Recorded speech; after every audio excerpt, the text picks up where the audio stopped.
It's Danny. It's Rocky. And welcome to Dharma Dudes. Dharma Dudes.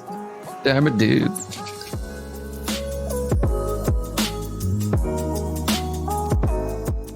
So this episode, we decided to do a little bit different. We ended up doing a little reflection episode from Burning Man because we had some people asking some questions. And we talked a little bit about it on the last episode of Burnout. So, we got into it. We kind of stuck away from the normal yoga stuff that we get into. So if it's not your jam, we totally get it. But we had some people asking questions, so we tapped into it. Yeah, Rocky? Yeah, Danny. And hey, maybe you went to Burning Man too, and you had your own experience that you'd like to share with us. So, God, here we go again. Yes, Rocky, I was at Burning Man, and so were you. Wait. In this episode, we finally figure out if Danny and I were actually at Burning Man at the same time at the same camp, because we seem to not be able to figure that out. Rocky, you are relentless with your bits. Oh my God. Listen, my bit stamina is unparalleled. It is unparalleled. Oh, hey, you know what? Before we forget, Rocky, we should tell everyone about Mexico. Oh, yeah. Mexico's this country. It's actually just south of the border. Sorry, I forgot. And Danny and I are going to be going there at the end of the year and also at the beginning of next year. So kind of lets you know what the theme of the retreat might be. We're talking New Year's. Hey, yo. Yeah, I'm super pumped. We're leading our retreat in Mexico. We're going down to Todos Santos for 5 days, eat some yummy food, hang out by a fresh pool, hang out by the beach, and just recharge and reset so that you don't go through burnout. Indeed. Yeah. I realize it's a for me, it's as someone that teaches a lot of yoga trainings and things like that, like these retreats are such a rare and wonderful opportunity to actually just dive into the practices that we love. And there's a lot of different ways we can invest in our practice, but going on retreat is one of the most potent and enriching ways that I know to not just rest reset in your life, but certainly to deepen your investment in your yoga. So come on down. Yeah, we still have a few spots left, so we'll leave the link in the show notes below. And speaking of the show, if you like the show, leave a review on iTunes because it helps the show move up and share with your friends and all that fun stuff. So, and we'll leave that in the notes as well. Without further ado, shall we get into the show? Yeah, that was a great intro, Danny. You did so good, Rocky. You did. By the way, this is our 5th time trying to do this intro. All right, let's get to the show. One take wonder. Love you.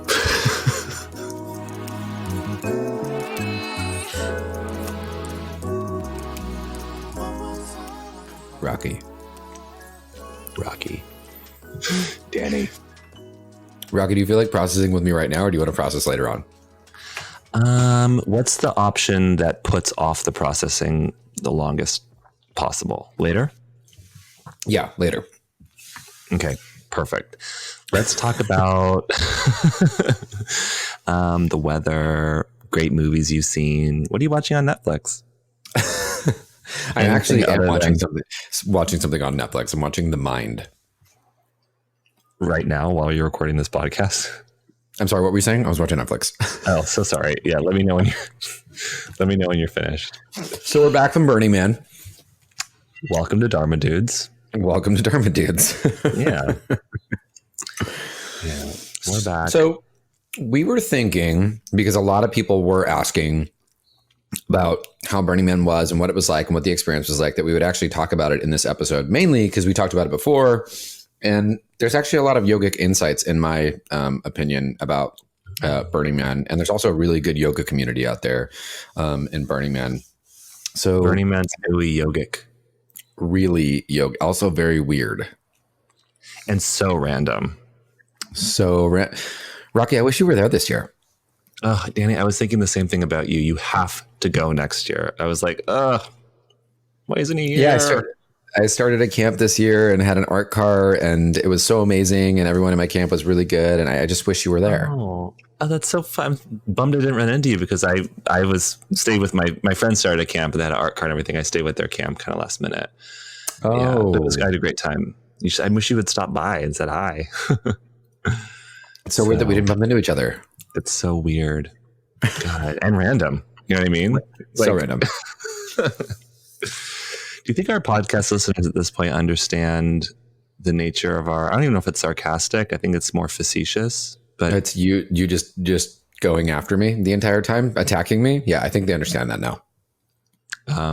Is this a good time to talk about when you attacked me in reverse on the Playa? Yeah, it is. I told you, Danny, listen, what our listeners should know about me is that first of all, Libra rules my house of Venus, and which rules my relationships.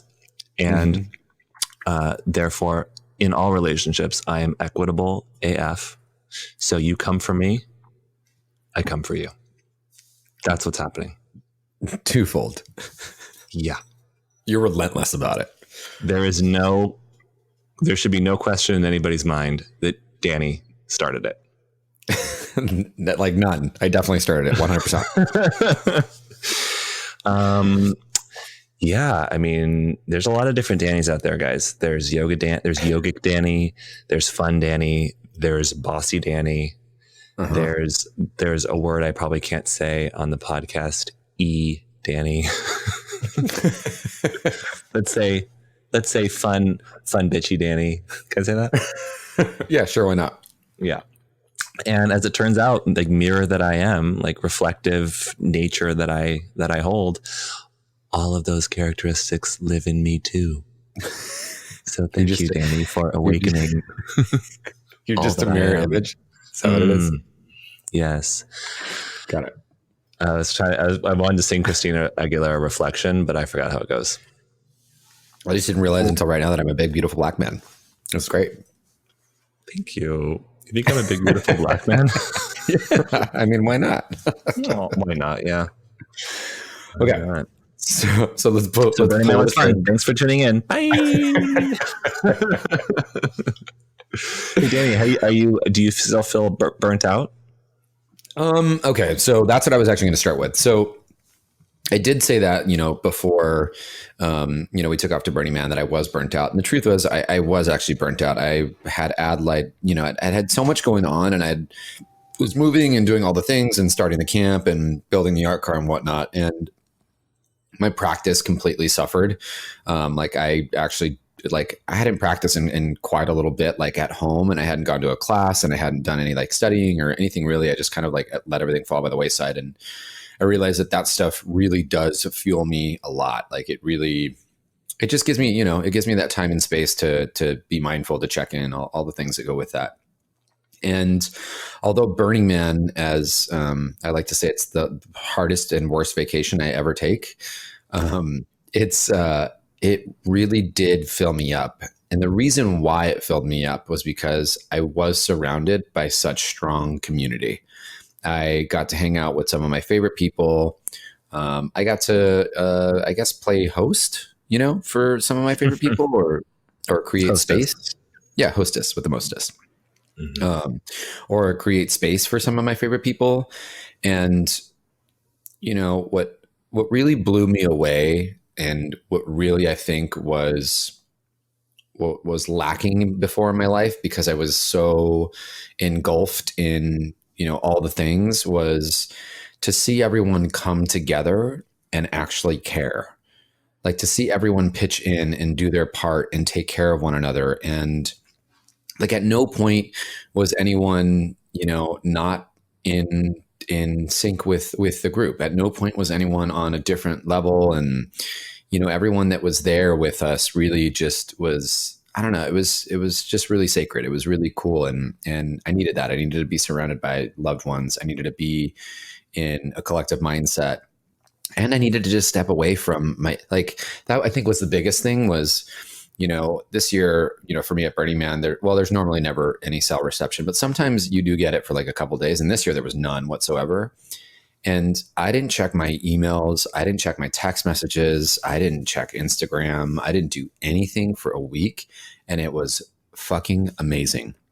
It was so nice to just take a break from it and not have to feel like I had something to do all the time. And it was just nice to just step away from it. Although, again, I will say Burning Man is a lot of work. While I was out there was literally a lot of heavy lifting. There was a lot of, the sun was hot. It was, Cool. It was actually, it wasn't so cold this year at night, but it was, it wasn't the easiest place to go and relax. Let's just say that. And so coming back, it's a good thing you called all those meetings for us to, get on the same page about the work we needed to be doing.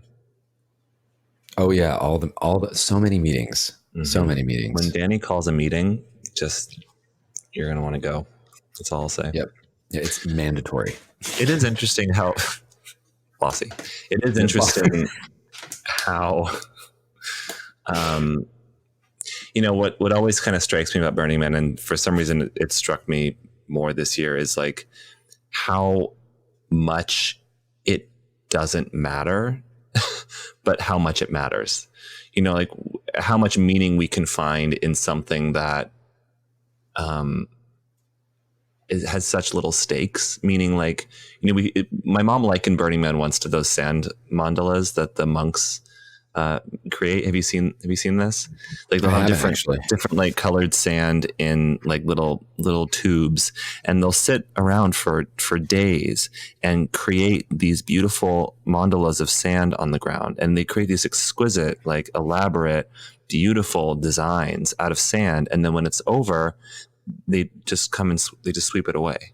Like it's not meant to last. It's not meant to be, to take a picture taken of and then hung and sold. And like, there's no end goal. It's the doing of it is what brings meaning, which I think, we talk about this all the time, that like, it's the journey, it's not the destination. But I think we get really wrapped up in the story of life, and we think that these things that we're doing and these classes that we're teaching and our business and our relationships, that there's a lot riding on them, and that the end result means so much.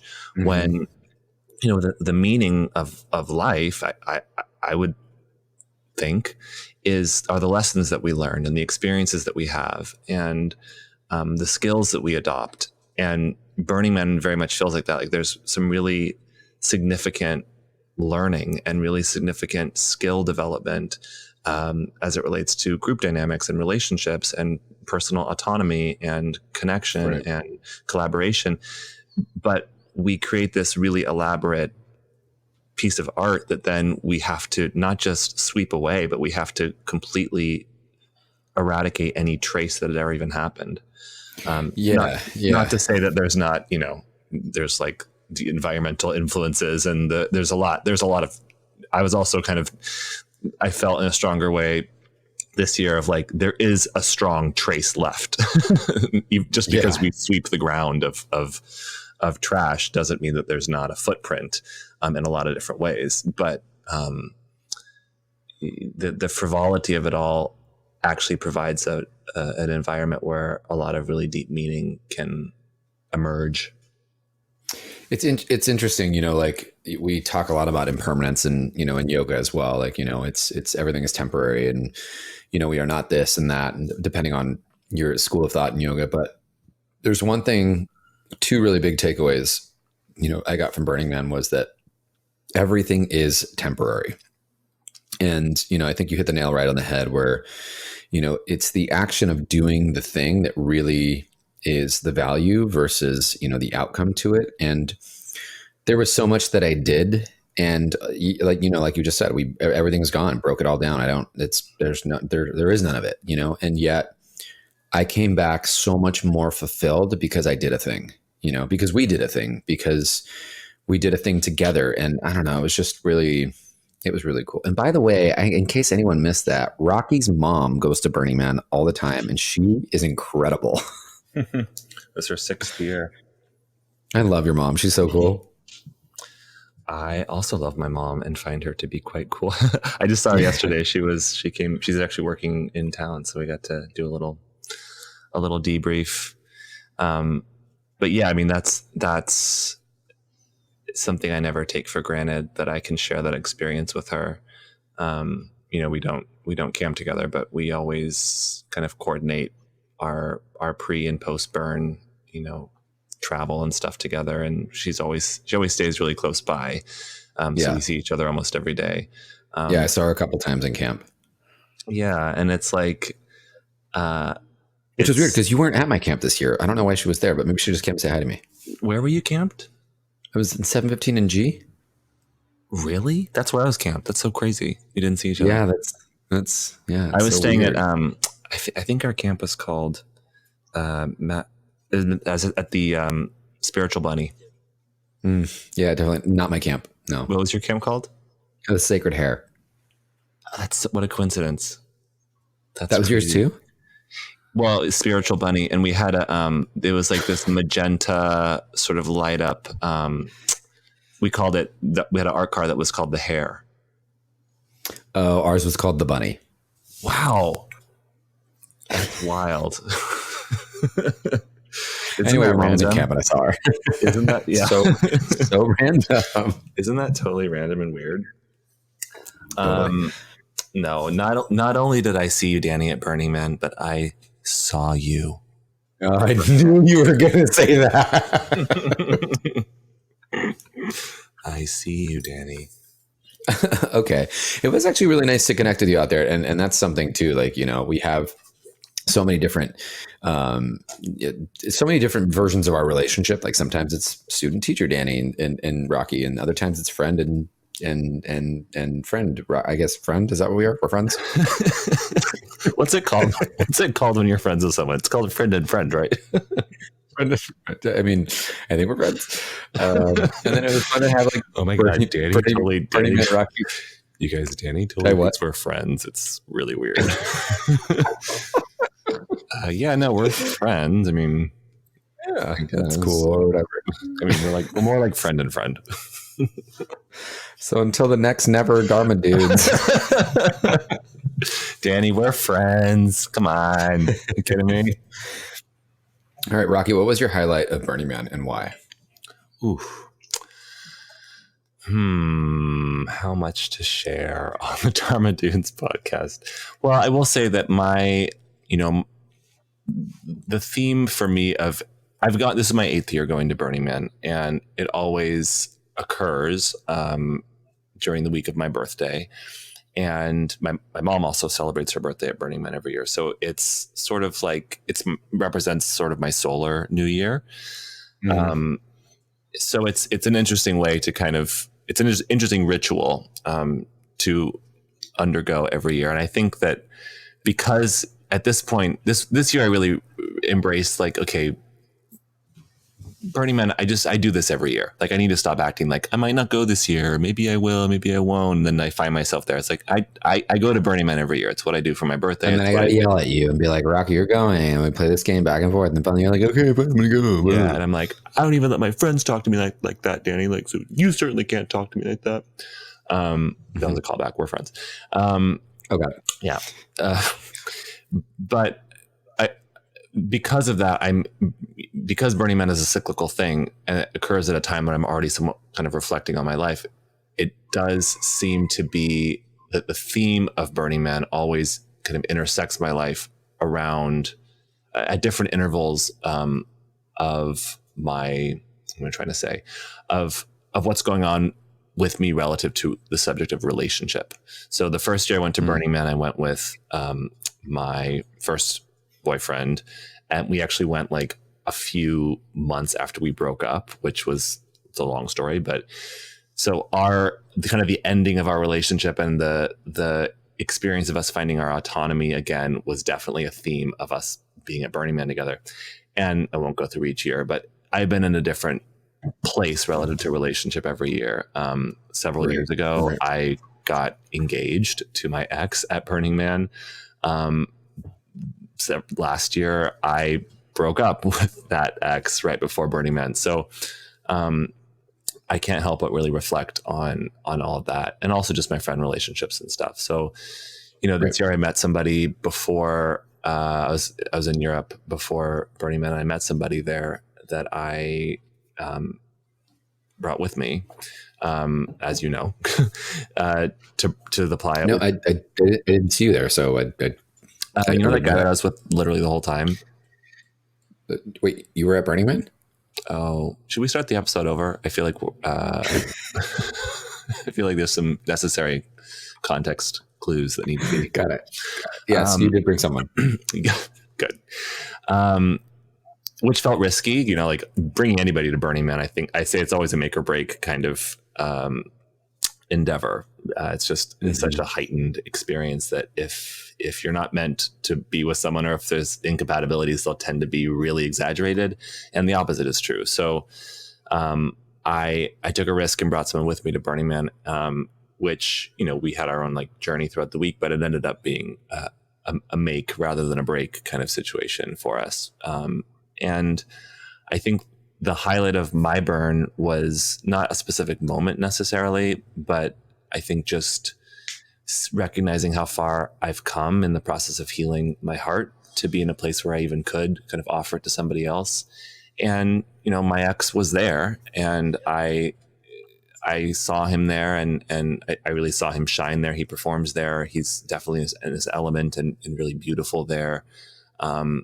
So being able to be in his presence and his company, and to have this new relationship that I'm excited about growing, I just felt proud of myself, because I know that it wasn't an accident. Like, it wasn't that I stumbled into these situations. Like, I've been actively, anyone that's been following my story over the last couple of years, but certainly over the last year, like I've been very actively processing and healing, and this burn felt like an affirmation of how far I've come in that journey.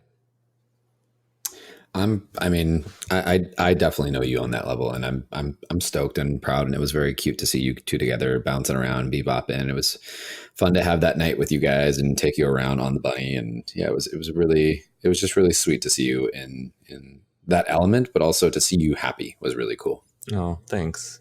Yeah, and I think because every year I do just go every year, it's like I don't feel the need every year to max it out. Like, I don't feel like I need to do every single thing anymore, or like extract more meaning or more intensity out of the burn. It's sort of it feels more like a continuum of my life. Granted, I mean, you guys put in, so just shout out to Danny and Heath for the camp that they created. And if you only knew, like, I know how diligently and how hard you work in your everyday life, like just with your business. So to go to Burning Man and see everything you were also doing behind the scenes and the camp you created, it actually blew my mind. Like, I don't know how you did that, how you pulled that off.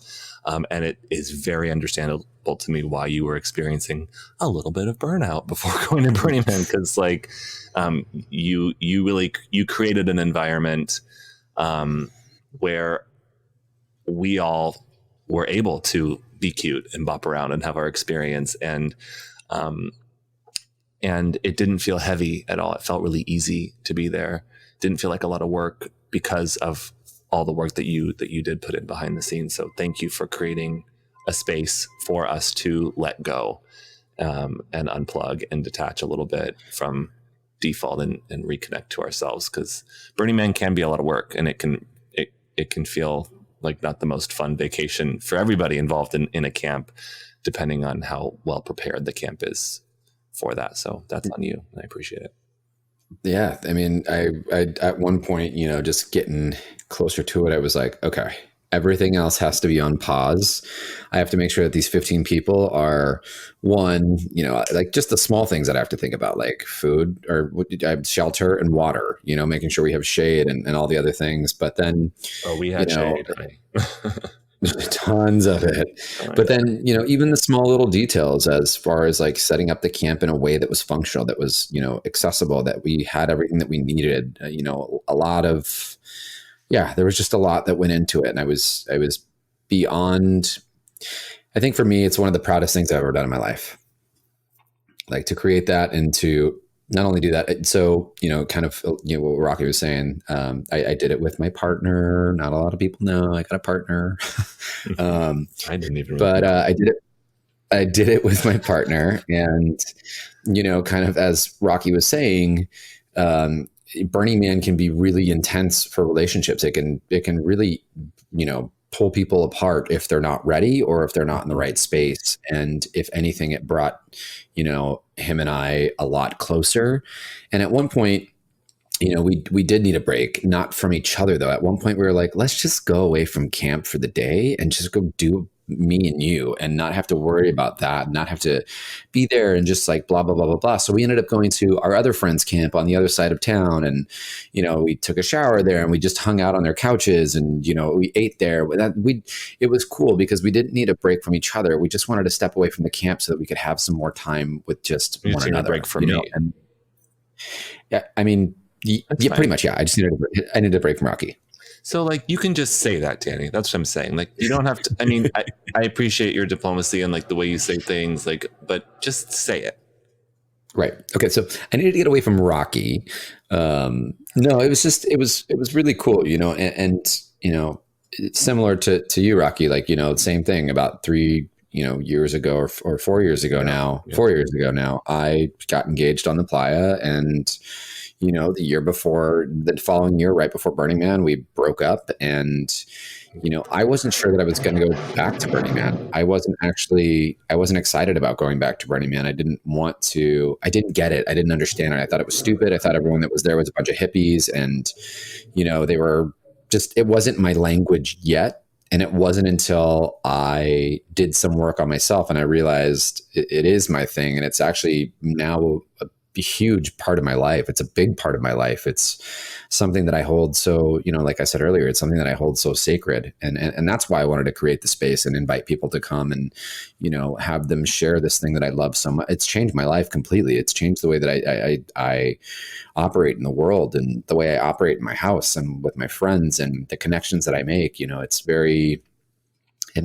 brought everything for me to be a little more real, because when you are out there, you can't run from yourself. You have nowhere to go. You can't run from the elements. You are being pushed, and you really start to find out who you really are, or the true sides of who you really are, come out. And that was the one thing that we said, the first night when we had a little, powwow meeting. And, I just said to everyone, I was like, no matter what you're going through or where you're at or who you are or what, what's up, like, let's just not bullshit for this 1 week. Like, don't pretend to be anybody that you're not. If you're not happy, don't be happy and say that. Like, connect on wherever you really are at right now. I think that was the most important part. Word. I was listening to everything you said, but I do have Whitney Houston, I Have Nothing, and Phil Collins' True Colors stuck in my head now. Because of, right. I don't want to have to look very much further. Yeah, it's like, I can't run from myself. There's nowhere to hide. And also, see true colors shining through. This has been the Dharma Dudes saying. I hear you. I'm actively listening.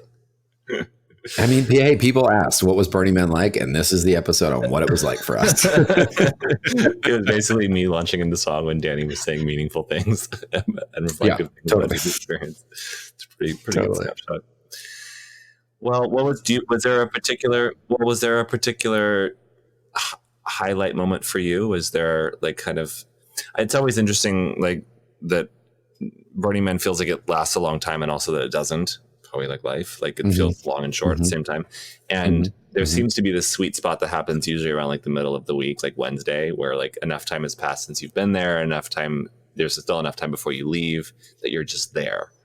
Like whether that moment was Wednesday for you, was there like a moment where you were just fully there and everything it took to get there and everything it was going to take to get out of there was gone. Sunday was the day. We had just, we thought it was going to take us 3 days to build. It took us a day and a half. Oh, the first Sunday. Yeah, the first Sunday. Yeah. Like the first Sunday we were there, like we woke up and we're like, we have nothing to do, and people are just now starting to arrive because we did early access, and so we just explored the city while people were building. It was pretty awesome. Awesome. Well, Rocky. It's been so good. Is this our episode? It's a 26-minute episode of Dharma Dudes? That's it. Oh. This is Dharma Dudes. This is the recap from Burning Man. If you'd like, I could sing the entirety of Whitney Houston, I Have Nothing, for just to fill out like 3 or 4 additional minutes. So until the next Dharma Dudes episodes, This is Danny and Rocky. No, I hear you. That's fine. Saying, I have nothing at all. I won't do the key change. It's fine. Okay, thanks. Peace out. Bye.